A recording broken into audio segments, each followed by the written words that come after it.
Hi.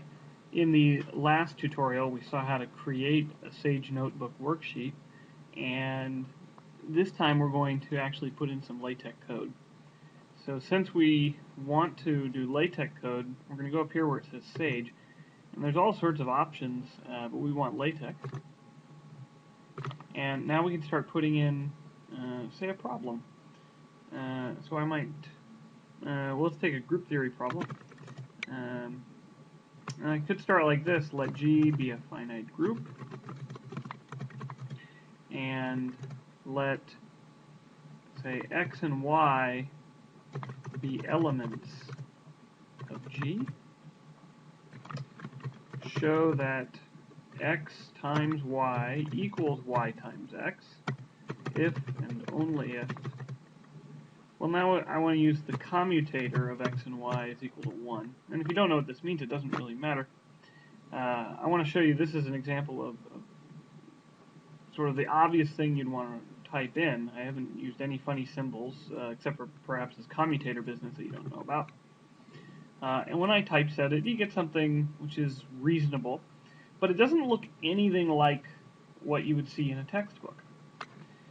Well, LaTeX is what you use to create the formatting that appears in textbooks, and let's see how you do it. Well, the most important thing here is that if you want something to be a mathematical object, we're going to put dollar signs around it.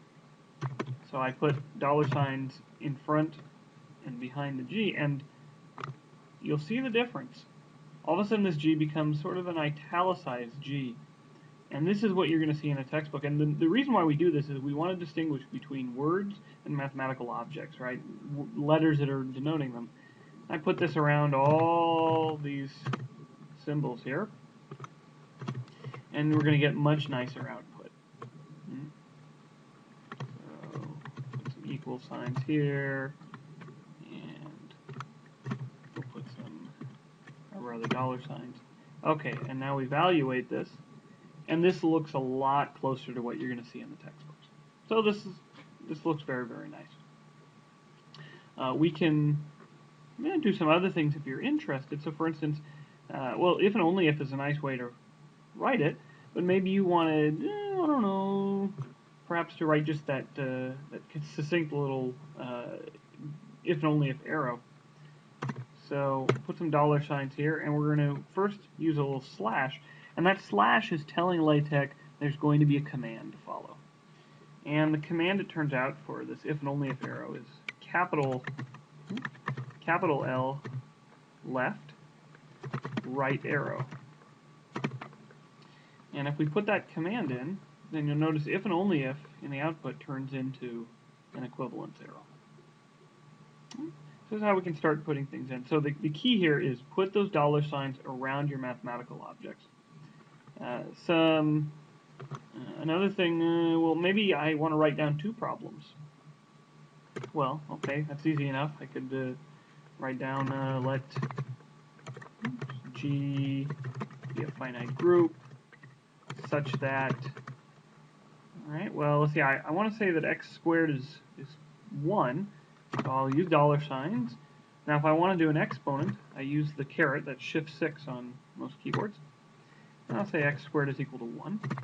And now I want to say for all x and g. This is something I could have done before. Instead of saying x and y are elements of g or x is in g, I can actually write down slash in. So this is the command in. And that's going to give me the is an element of symbol, right, which let me evaluate, and you'll see. Right? Here's the x is an element of G. Right? We could have done that before. Instead of saying x and y, let them be elements of G, we could have just said, let x and y in G. And this makes things a little more succinct. Okay.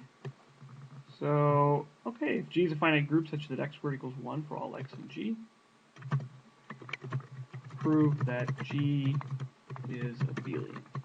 Standard group theory exercise. Okay, so this is nice. We have two statements. It would be really nice to number them.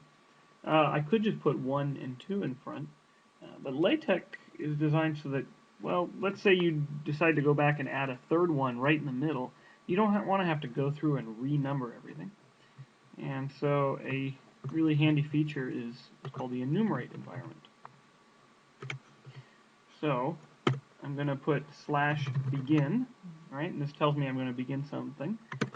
And in braces, I'm going to write enumerate. And then at the bottom, before I forget, I'm going to say end enumerate. This is when I stop numbering. And then in front of each thing that I want to number, I just put /item.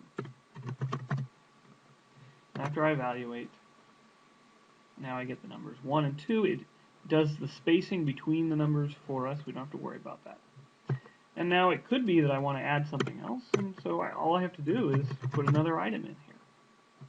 Say, let G be a finite group, and let H be a subgroup of G. Prove that the order of H, that is the number of elements, divides, so the divide symbol is /mid, divides the order of G. So we can evaluate, and sure enough, we get it, and you notice it's renumbered everything. Alright, so this is a pretty good start for you. If you have any questions, let me know. Next time, the video will be on how to share your code with me or with one of your classmates.